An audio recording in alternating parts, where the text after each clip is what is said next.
मित्रों नमस्ते।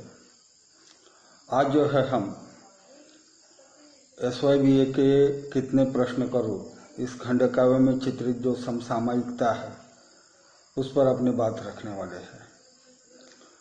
रामायण हो या चाहे महाभारत, वह किसी महासागर के समान है। हम उसमें से कितने भी मोती चुन ले लेकिन वो खत्म नहीं होता। महाभारत या रामायण या महाकाव्य इस अर्थ में प्रासंगिक है क्योंकि उसमें जो चित्रित समस्याएं हैं या जो संदर्भ है वह आज वर्तमान में भी जो है वो सार्थक प्रतीत होते हैं।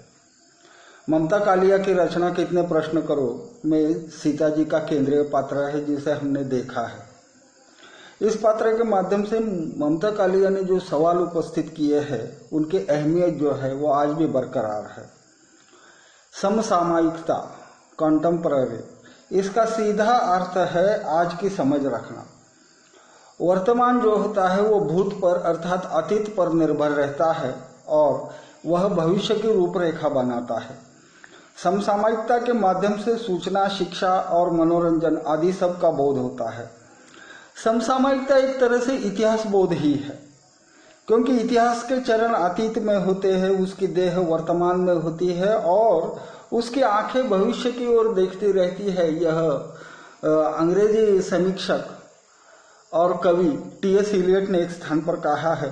कितने प्रश्न करो भी इसी खंड काव्य की जो है, यह खंड काव्य जो है इन्हीं प्रश्नों की जो है वो चर्चा करता है। साहित्य की कोई भी विधा जो होती है मित्रों, वो केवल सवाल उपस्थित नहीं करती बल्कि उसका जवाब भी ढूंढने का प्रयास करती है। अगर वो जवाब पाठक को पसंद नहीं आता तो पाठक उसका दूसरा हल ढूंढने के लिए, उत्तर ढूंढने के लिए आजाद होता है। लेकिन एक बात याद रहे कि पाठक को पढ़ने की आजादी होती है लेकिन लेखक को जो है वो लिखने की आजादी कभी नहीं होती। यह काव्य जो है यह मूलतः संस्मरण शैली में लिखा हुआ है और सीता जी के जीवन से संबंधित अनेक प्रसंग यहाँ चित्रित हुए हैं जिसे हमने कई बार देखा। मतलब सीता जी के चरित्र चित्रण के संदर्भ में या राम के चरित्र चित्रण के संदर्भ में हम देख चुके हैं। इस अग्नि परीक्षा के कारण सीता दुखी होती है तथापि वो उस चुनौती का स्वीकार करती है क्योंकि उसे खुद पर सर्वाधिक विश्वास है। अग्नि परीक्षा में वो तब खरी उतरती है जब लोगों के साथ देवता भी उसकी स्तुति करते हैं। यानी किसी स्त्री को यह कहना कि तुम्हें अग्नि परीक्षा देनी है, यह बात बहुत मुश्किल होती है। लेकिन यह बात सीता जी के लिए भी अप्रत्याशित थी, आकस्मिक थी। यानी उनको भी यह भरोसा नहीं था कि राम उन पर इस प्रकार से जो है वह इल्जाम लगा सकते हैं। उसी समय सीता के मन में अपने पति के प्रति, राम के प्रति जो है वो संशय निर्माण होता है और वह राम को एक साधारण मानव समझने लगती है, उसकी महानता पर सवाल उपस्थित करती है। राम की ओर से यह तर्क दिया जाता है कि वे एक आदर्श राजा होने के कारण मर्यादा भंग को सहन नहीं कर पाते और छोटी छोटी असहमति भी उनके लिए जो है वह स्वीकार्य नहीं है। राम का हर निर्णय लोक का निर्णय होता है और जो लोक निर्णय है वही आदर्श है। तब सीता उस पर भी प्रश्न चिन्ह लगाते हुए यह कहना चाहती है या कहती है कि क्या लोक निर्णय की आड़ में राम या राजा अपनी कमजोरियां छिपाता है? अगर ऐसा है तो यह लोक निर्णय निरर्थक है। किंतु अपनी मनस्थिति को छिपाकर वह अयोध्या चली जाती है। जब दूसरी बार राम सीता का त्याग करना चाहते हैं तब वह कई तर्क देती है लेकिन उसे यह मालूम होता है कि उसका पक्ष लेने वाला कोई भी नहीं है। सीता का प्रथम तर्क यह था कि अग्नि परीक्षा के कारण वह निष्कलंक सिद्ध हो रही है। दूसरा तर्क उससे भी कहीं अधिक महत्वपूर्ण है कि वह गर्भवती है, अर्थात राम की संतान उसके गर्भ में पल रही है, इसलिए उसके निर्वासन पर पुनर्विचार होना आवश्यक है।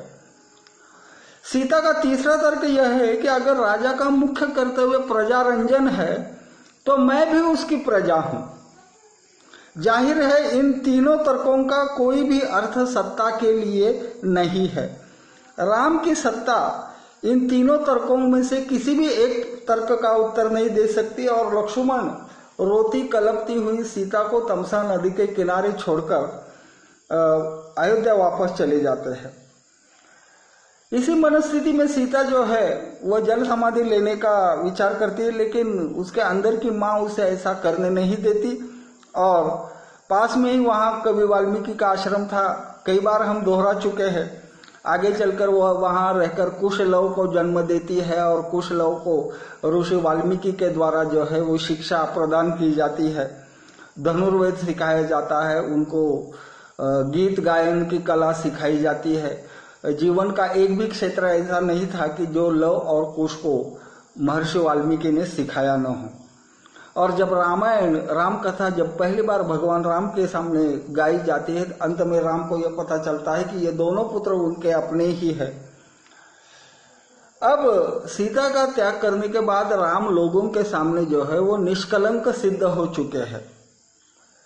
इसलिए वे इन सब का परामर्श लेकर फिर एक बार वाल्मीकि को सीता के पास जाने के लिए कहते हैं। वाल्मीकि भी चले जाते हैं और आगे क्या होता है हम सब जानते हैं, इसलिए वो सारी पुनरुक्ति होगी, इसलिए हम इस पर अधिक बात यहाँ नहीं करना चाहेंगे। सीता का जो राम के प्रति जो अविश्वास है अब वह संशय में बदल गया है। उसे लगता है कि स्वयं राम के मन ही उसके चरित्र के प्रति संशय है, जिसे वे बार बार लोक निर्णय का आधार लेकर प्रस्तुत करते हैं या प्रकट कर रहे हैं। इसलिए सीता जो है वो राम को छोड़कर महर्षि वाल्मीकि के आश्रम में ही रहने का निर्णय लेती है। दूसरी बार अग्नि परीक्षा देना यह उसके अपमान की परम सीमा है। और वो यह कहती है कि क्या अग्नि परीक्षा केवल स्त्री के लिए ही बनी है? क्या पुरुष सदा ही मर्यादा पुरुषोत्तम है? उसके लिए अपनी पवित्रता और अपना चरित्र प्रमाणित करने के लिए कोई और शर्त नहीं है और न कोई तर्क है। क्या राम की निरंकुशता क्षमा के योग्य है? क्या स्त्री केवल दासी है? क्या राम अपनी प्रजा को लोक निर्णय को अपने अनुकूल नहीं बना सकते? यह सबसे बड़ी चीज है।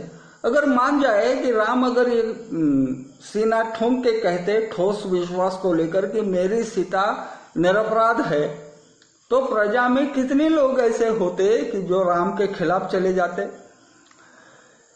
अनेक ऋषियों के सामने उसने अपनी पतिव्रता की जो उसका किरदार है उसको उसने प्रमाणित किया है रावण वध के बाद। और फिर एक बार वही करना, सीता जो है अपने मन में उब जाती है और इसलिए वो कई कटु सत्य जो है पुरुष प्रधान समाज व्यवस्था के सामने फेंक कर जाती है कि ट्रेजेडी त्रासदी का हर बार शिकार कोई स्त्री ही क्यों होती है। दूसरा सवाल उसका यह है कि क्या मर्यादा पुरुषोत्तम किसी के पति या किसी के पिता नहीं होते? यानी राजा का कर्तव्य निभाया, लेकिन अपने पति का कर्तव्य, अपने पिता का कर्तव्य राम क्यों नहीं निभाते? और तीसरा सवाल इससे भी बड़ा है, क्या अपने व्यक्तिगत जीवन को, निजी जीवन को खोकर ही लोक कल्याण संभव है?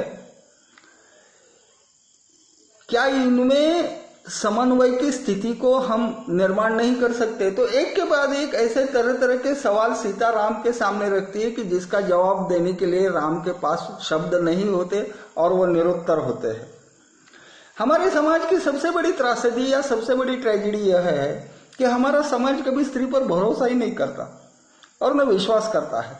नारी चरित्र पर शंका उपस्थित करना हमारे समाज का एक प्रिय शगल है या खेल है।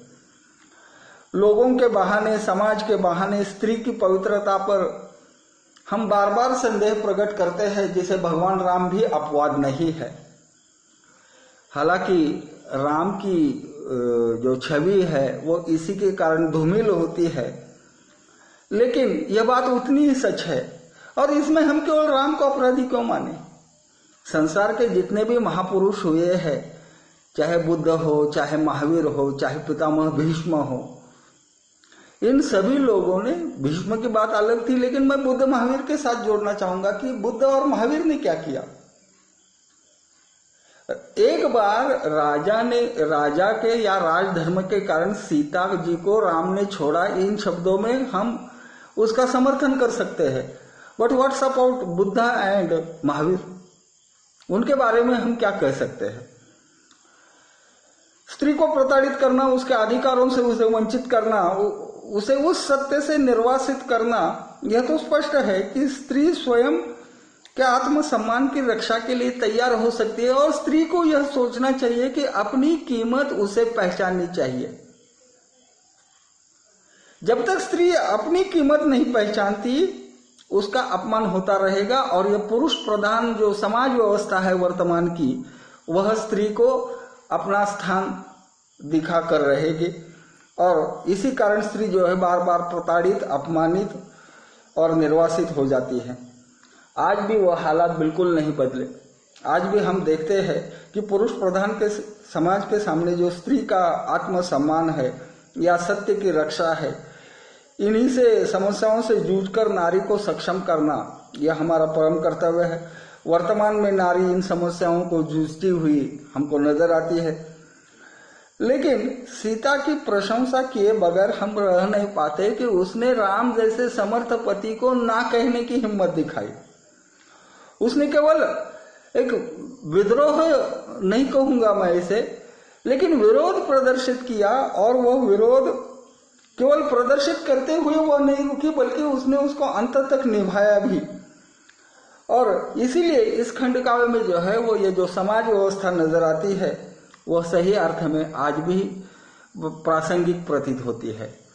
तो इस तरह से ममता कालिया का जो लेखन का उद्देश्य है वो यह है कि रामायण काल में और वर्तमान काल में या उत्तर आधुनिक समय में जो